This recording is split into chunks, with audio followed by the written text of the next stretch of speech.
Previously on Weather the Storm. Initially, when we started the business, we had this idea that contractors wanted to know what size of hail fell at any one location. And as we continued to have this level of curiosity to understand what it was they were looking for, we began to understand it wasn't necessarily the size of hail that they were interested in. They were relating the size of hail to the amount of damage that the storm did. But when we take our knowledge base on weather, we start to understand that it's not just the size of hail, it's the density of the hail, it's the volume of hail that impacts the roof, it's the age of the roof, it's the amount of insulation, it's the type of shingle that they have. There are so many different variables that come in, and they were taking this one level of golf ball size hail and saying that equals damage. And we began to understand that that's not true. And so we wanted to take as many variables as we could as a weather forensics company. What could we understand about a storm, and could we answer the question that they're asking, which is not what size of hail hit the roof, but did the storm do damage? And then once we answer that question, we get to the next solution that they're looking for, which is there an opportunity for me to help or to replace a roof? When we focus on those two questions, we now have a different direction that we want to go with our software, which is, again, we're looking for roof damage. We're not looking for the opportunity to tell them what size of hail impacted a roof. I'm Derik Kline, CEO of HailTrace. Founded HailTrace back in 2010. I'm Ally Burt. I'm the executive assistant at HailTrace. I also do all the photo and video stuff. My name is Frank Patano. I've been working for HailTrace for about 8 years now. I'll still go on some chases, either independently or if they invite me on the chases, but for now, sticking to sales, trying to make that commission money. Let's go. So why do I go on all the hurricane chases? Well, there's a little bit of an inside joke that we have here about how I am terrible luck for tornadoes. It's called franking it up. Whenever I show up, tornadoes die. They just don't like me. But when we go to hurricanes, it seems like every hurricane I go to, we get rapid intensification right before landfall. So I'm just a hurricane magnet. I'm good luck for intensifying hurricanes. So that's why they bring me on all the hurricane chases. Jim Cantori has nothing on Frank. Man, look at that thing. And it is really spinning now. This is a pretty scary situation for the Gulf Coast. I'm definitely starting to get worried. This system has just formed this core now, and it's in the Caribbean Sea. It's about to cross the tip of Cuba over the next 24 hours, and it's going to go right into the Gulf of Mexico. And when it gets there, I don't see how it's not going to explode and just become a super, super strong hurricane as it heads somewhere towards the Florida Gulf Coast. Unfortunately for the Gulf Coast, this part of Cuba is very flat, so it won't incur a lot of friction from land as it interacts with land as it crosses Cuba. It'll be a short pass across Cuba, maybe a little hiccup in intensity, and then right back over extreme warm waters in the Gulf of Mexico with no shear for this thing to just intensify as it moves up towards the Florida coast. So I think Florida's the best option? Yeah, Florida is definitely going to be the best option. The big question is, will it make landfall in the Panhandle or will it make landfall near Tampa? So we're about a week from Hurricane Ian making landfall, and you start to kind of see this buzz on some of the models. They start poking at the idea that this tropical wave that's out in the middle of the Atlantic Ocean is going to form into a hurricane, and there's a potential that it could make it into the Gulf of Mexico. And the Gulf of Mexico is just a breeding ground for intense hurricanes because it gets so warm. That water is just like soup. It's just like a ball of energy for a hurricane to grab hold of it, and they just tend to explode when they get into the Gulf of Mexico. And so as a storm chaser, when I see this, my ears perk up, my eyes perk up, whatever it is, right? I start to get a little bit excited about the potential. And a hurricane chase is a long chase. This is not a, roll out of bed, look at the weather and say, hey, we could drive 3 hours and go see a tornado today. We've got to have gasoline because most of the time there is no gas in the location that we're at, which means there's also no food. So we have to have food that we have that's non-perishable type food that we can eat in an area that we don't have we don't have a refrigerator. There are no air conditioners, like you have no power. We have to have water. There's all of these things that you have to prepare for, all well in advance of the hurricane making landfall. And a lot of times in a situation that you don't know if the hurricane is actually going to even form or make landfall. So it's a very bold forecast. It's very expensive. It's a lot of money. You've got to plan for hotels on the way there. Unfortunately, we drive a Raptor that has a parachute on the front. So when you're driving to a hurricane and you have a headwind into this hail cage that goes over the front, our gas mileage goes down very quickly. So we spend a lot of money in fuel, but then we also have a lot of gas tanks in the back because we're going to need that fuel once we're in the hurricane warning area. 37 gallons in the truck, 15 in the back. A lot of prep really goes into preparing for the idea, and then you have to do the forecast, and the forecast gets really complicated, especially on a Florida hurricane. Florida hurricanes can hit on one side of the peninsula or the other, and it can mean a difference of 8 hours in drive time to get there. And when you're trying to really plan out what time you want to get there and not waste as much time as possible, it can really get complicated as to, is the hurricane going to make landfall in whatever location it's going to make landfall. And with Ian, it was super complicated from the idea that we had a landfall location of anywhere from Tampa, Florida, or even south of Tampa, Fort Myers, all the way up to possibly Destin or Pensacola, or even I think at times it looked like there was a potential that Mobile, Alabama. That's like a 10-hour drive difference, specifically for us. When we looked at driving, it was like a 12-hour drive or a 22-hour drive. Well, if it's a 22-hour drive, we have to leave a day earlier to get there. And what was really interesting is if it made landfall on the 22-hour drive, it was also going to make landfall a day earlier than if it would have made landfall on the 10 hours. So it was actually a 2-day difference on when we had to leave to be able to intercept this hurricane that really hadn't even formed yet. We didn't even know if there would be a hurricane or not. So all this prep work goes into the idea of, okay, well, we need to leave on this date, or we might need to leave on this date. It's a lot of, prep because, safety is the number one thing for us, obviously, but also, and Derik says this constantly, we do not want to become victims of the storm. We do not want to take up resources that need to go to somebody else that lives there and their home and their lives are impacted. So a lot of what I'm doing is like the food prep and, helping to find hotels and just making sure that we have everything that we need to be successful and to stay safe. Thankfully, we have not encountered a hurricane chase yet that I've been on where we've gotten stuck, but we do talk about that, hey, we could be in this parking garage if storm surge comes in and we could be stuck for a day or two. Like, we need to be prepared, to ride it out, safely and have food and water and everything. The other thing to mentally prepare for is you're not always have access to a bathroom. So maybe TMI, but we have definitely peed in corners of parking garages.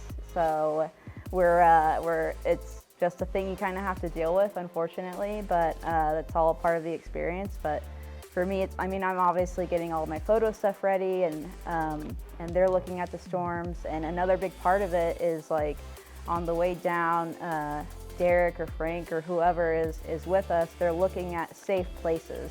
Have a plan for what would you do if the wind was blowing 150 miles an hour and you were stuck in your vehicle?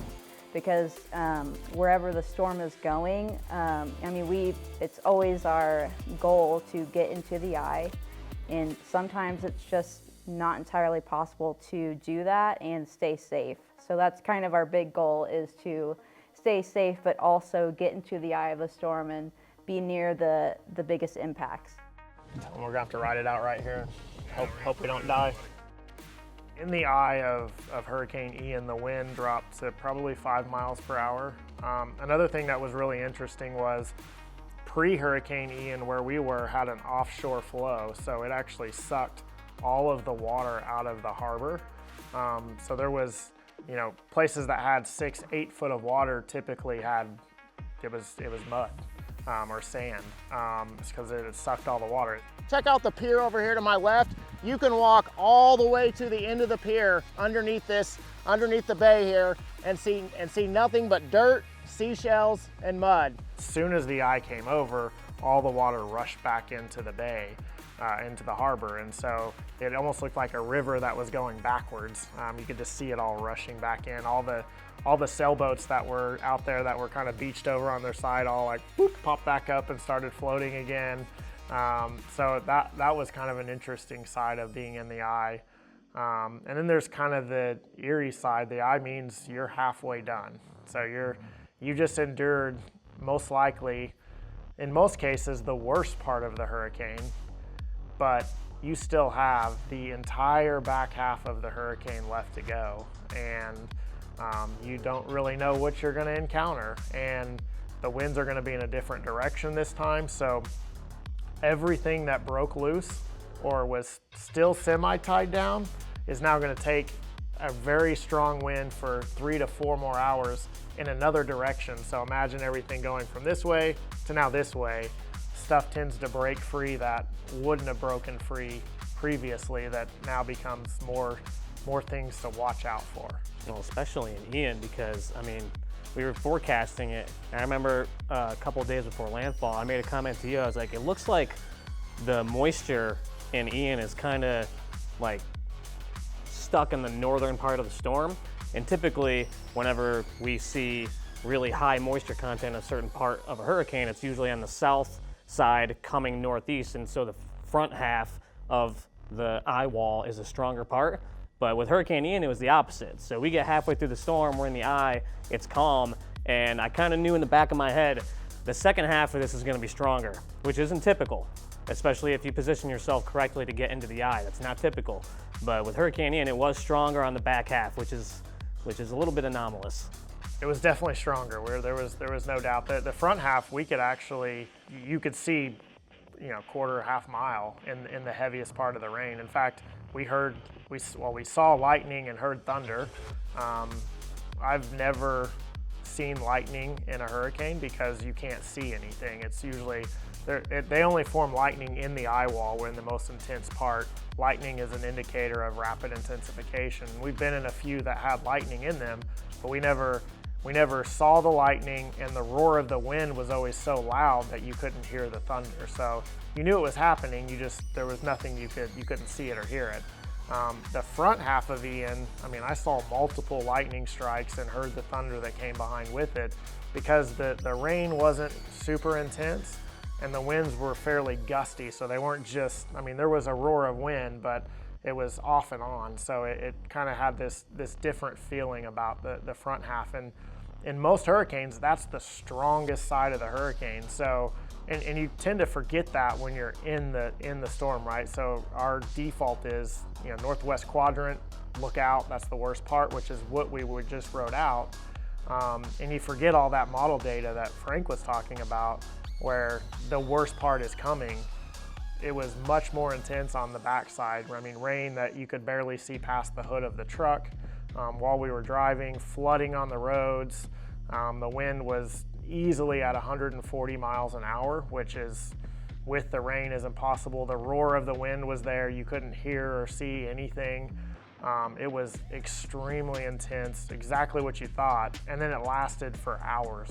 It was, came in at 2 o'clock, and I remember at 9 p.m., we're still stuck waiting on this wind to die down, thinking, hey, can we get back to a spot with a bed, and wondering if we're going to be able to do that or not. As we enter the eye of the hurricane and we're driving around in the eye, you start to look at some of the damage, still knowing that, we have this backside that we have indications that it's going to be more intense. But we start to see some of the damage, and then you start to realize that as this backside comes in, there's a whole nother level of danger that's about to come in with this hurricane that we hadn't seen yet. Our thoughts were confirmed very quickly, but I remember coming over out of Punta Gorda, Florida, across the harbor bridge, seeing the water rushing back into the bay and thinking, man, this could get pretty bad. Look at how fast this water is coming in. And then we see this hotel casino that's being constructed, and in the front half, the whole front side of this hotel casino had collapsed. and there were these massive cranes. There were 3 or 4 different cranes. 2 of them had already fallen on the building, and the other 2 were literally swinging around in the wind across the road. And we're thinking, we've got to get, our safe location is still, a couple of miles in front of us here as we're about to intercept the backside of this eye, and the wind is now beginning to increase. The rain is starting to fall again, and on radar, the storm looked more intense on the backside. It had a much wider eye wall path, like the width of the eye wall was just more intense looking. And we also noticed some reports of some really intense wind speeds that we didn't see when the front side came through. And so when you start to take in some of the ground truth that was coming in from other storm spotters and chasers in a few different locations, there was some ideas that this could get a little sketchy. And so, and it didn't take very long. I mean, there was no wind up period. It was 5 minutes, and we went from 5 to 10 mile per hour winds to blinding rain and 140 mile per hour winds that was throwing debris at our vehicle while we're driving through town. I mean, I think one of the craziest things outside of having a stoplight thrown at your windshield, a stoplight that's 3 foot tall. It's one of the hanging stoplights. So they're 3 foot tall, and they weigh almost 40 pounds. And it flew past our window like a pitcher throwing a baseball. I mean, just ripped right past our window. This wasn't a luck thing that it missed us. We're paying attention to the wind speed, and we shifted everything over and literally watched it go by, and then continued our path back to our safe location. But what was really interesting is in order to see, because it was raining so hard, the only way we could see where we were going, there were 2 things that I was having to use while I'm driving. Actually, I would say there were 3 things. So at times, the cameras would give us more visibility because of the contrast. Because it's almost like a whiteout, almost like being in a blizzard. The rain is coming down so hard. So the contrast from the cameras gave us the ability to see a few extra feet. Very, very helpful when you're driving down the road. In addition to that, you don't drive out the front windshield. I don't know if you guys remember, I was having to look out the side, and I was following the curb right next to the side of the truck. And that was the only way. Obviously, there's no traffic, so you don't have to worry about cars in front of you. You do have to worry about a roof or a stoplight or a telephone pole or things like that. But we're literally driving, looking out the side window. And the other thing that was a big concern was flooding, because now it is raining so hard. I mean, we're talking rainfall rates that are probably 4 to 5 inches per hour. I mean, it is dumping buckets of rain. So we're in Florida, where they have a lot of creeks and ponds and streams. And remember, we can't see more than the hood of the truck.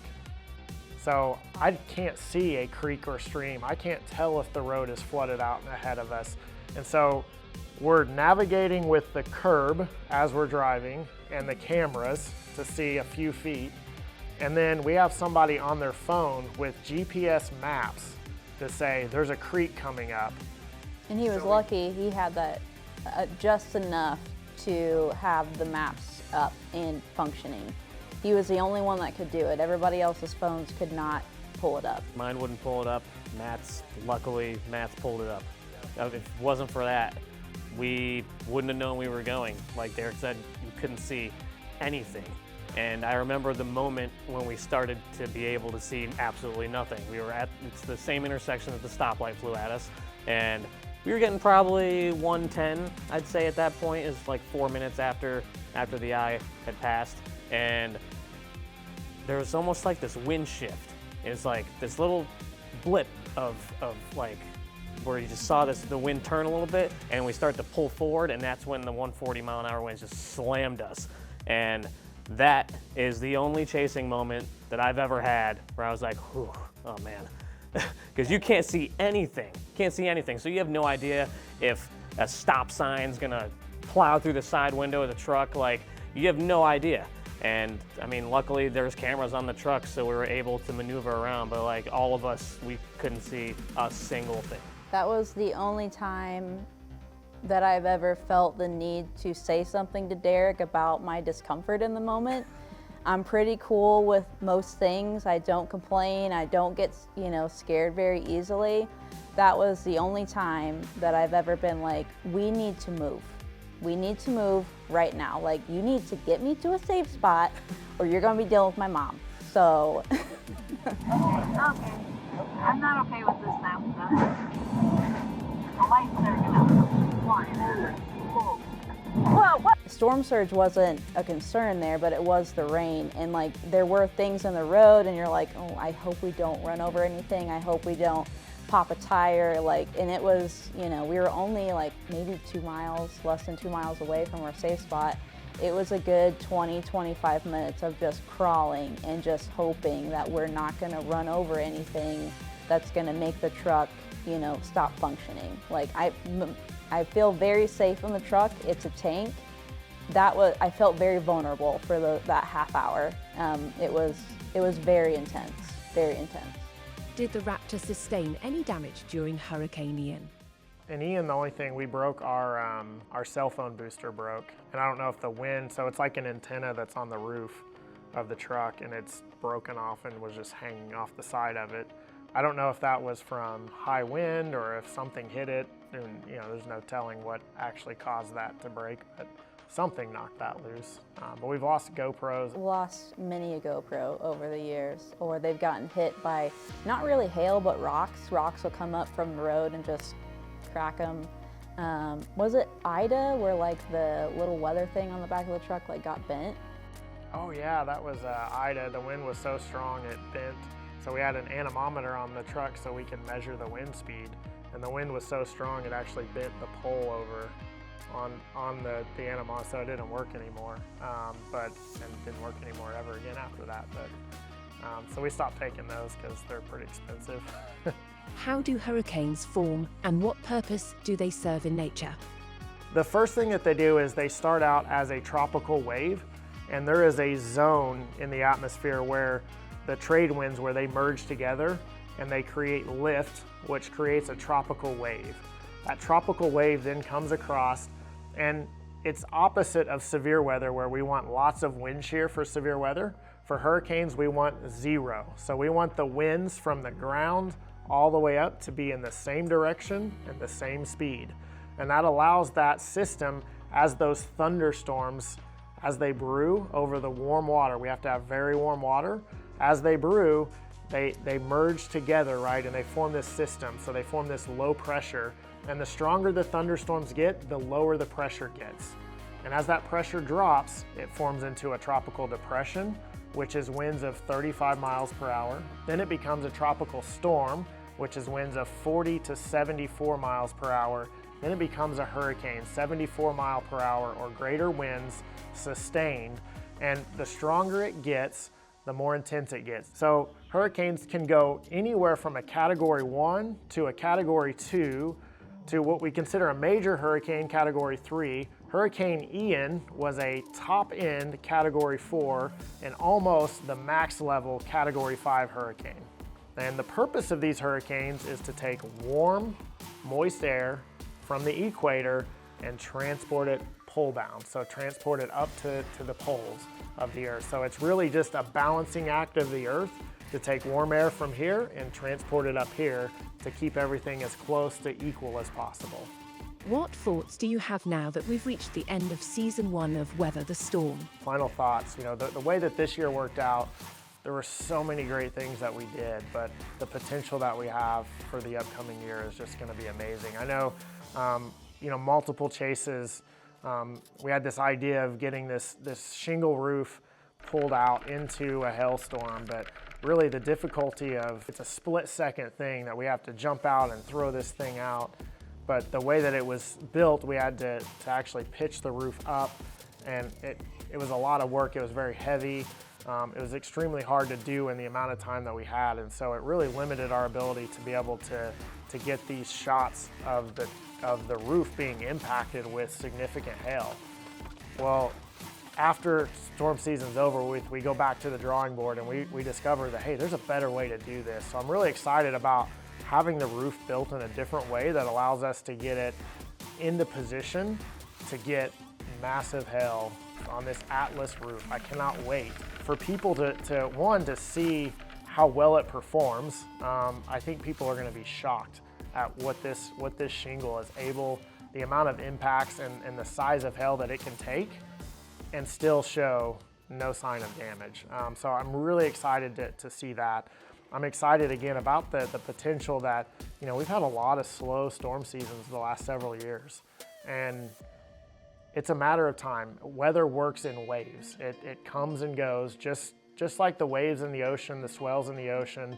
The weather works a lot the same way. And so, and if you look back over the history of time, there are segments of time where in the Plain States, we've had seasons where there weren't a lot of tornadoes and hailstorms. And I feel like with the amount of time that we've had this exhale, this lack of severe weather, it's about to end. And 2023 could be that year. We know that we have this big change with the La Nina trying to shift now from the La Nina that we've been in the Pacific Ocean for the last several years, going to an El Nino now, potentially at the end of the spring. What does that change mean? Does that mean that that's a change in the pattern that we've had in the past? I'm excited to see what that means for season 2, what it means for the big storms that we have. And I'm excited to see what we're able to do because of what we learned this year shooting this show. Season 2, I am super excited about the biggest storms that we've ever seen. Oh, power flashes. The baddest hurricanes that we've ever chased, the largest tornadoes, most importantly, the hail size. I'm really excited about the hail size, and I'm excited about getting this Atlas roof into some of the biggest hail that we've ever been in.